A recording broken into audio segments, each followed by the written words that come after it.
Hello friends, Anuradha Odia tips channel को आपण मानक बहुत बहुत स्वागत। आज ये वीडियो रे आमे जानिबा कि गर्भावस्था कुंडे होबार समस्या कहीं हुए। अनेक महिला गर्भावस्था कुंडे होबा समस्या पड़ी थांती। एही समय रे पूर्वर अनेक समस्या सम्मुखीन होता। जदि कुंडे होबा समस्या हठात महिला को घेरी जाए तेबे से माने आहुरी चिड़चिड़ा हो जाती। कुंडेमा होबा जोगु ना महिला निजर सठिक जत्न नहीं पारती ना तांका गर्भर थिबा पिलार। यह व्यतीत किछि लोक एहाको मध्य कहती कि गर्भावस्था कुंडे होबा पुओ किंबा झीर लक्षण मध्य होइथाइ पारे। तो चलतु प्रथमे जानिबा गर्भावस्था कुंडे होबार कारण कौन। यही पछरे तीनोटी कारण अच्छी। प्रथमटे हूँ हर्मोन जनित परिवर्तन। जितेबाला आपणकर गर्भावस्था परिवर्तन हुए आपण शरीर में अनेक हर्मोन परिवर्तन हुए। तेबे एपरी परिस्थिति कौन हुए जे जड़े महिला शरीर में अनेक परिवर्तन हुए एवं यही परिवर्तन गुड़िक महिला चर्मर मध्य दृश्यमान हुए। अनेक गर्भवती महिला चर्म सूक्ष्म होगा लगे एवं यही कारण से कुंडे होगा समस्या आरंभ हुए। गर्भावस्था यह एक साधारण आपण को यह विषय में अधिक चिंता करने को पड़ो ना। द्वितीयटे हूँ शरीर अंग गुड़िक टाणी होगा। गर्भवती महिला मानकर अधिकांश कुंडे समस्या से ही स्थान गुड़िकर हुए जो आकृति किंबा आकार हठात परिवर्तन होची। जेपरिक आपणकर पेट स्तन अधिक कुंडे हुए।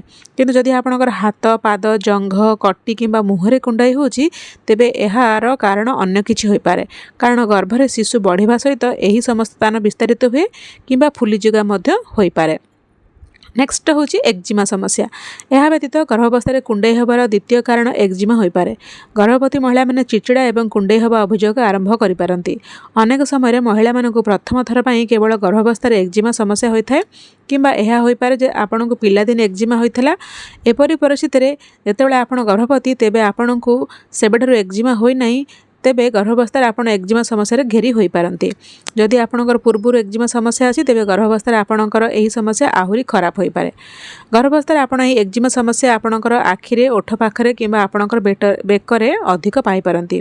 यह व्यतीत आपणकर कुंडे होबा समस्या हाथ एवं पादरे मध्य होई पारे। एबे चलतु जानिबा कि आपण गर्भावस्था यही कुंडे होगा केमिति अवॉइड करें।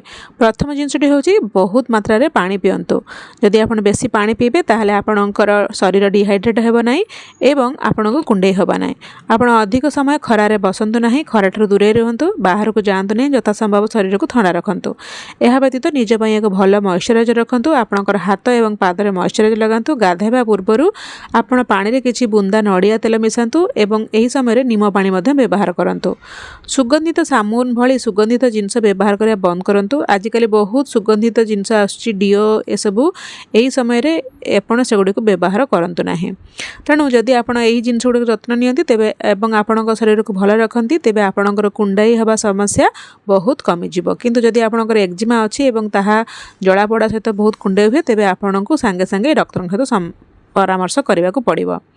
एबे चलंत जानिबा कि गर्भावस्था कुंडे हेले पुओ बा झील जापर कि नहीं। कुंडे होगा संपर्क में अनेक कथा दाबी करा जाए कि जदि गर्भावस्था हठात कुंडे होगा आरंभ हुए तेबे गर्भरे एक पुओ अच्छी किंबा जदि गर्भावस्था कुंडे हो ना तेबे एक झील। तेबे मु आपनको एठी कहि रखिବାକୁ चाहूँगी कि एपरी किछि नाही। कुंडे होबार कारण आपनको मु ऑलरेडी कहि सारिछि। एहा शिशुर लिंगर पूर्व अनुमान सहित कौन भाव भी जड़ित नुहे। आशा करुच्ची यही भिडियोटी आपको पसंद आसथिबो। जदि ये भिडियोटी भल लगी थाए ताहे लाइक करेंगे और अन्य सहित शेयर करेंगे।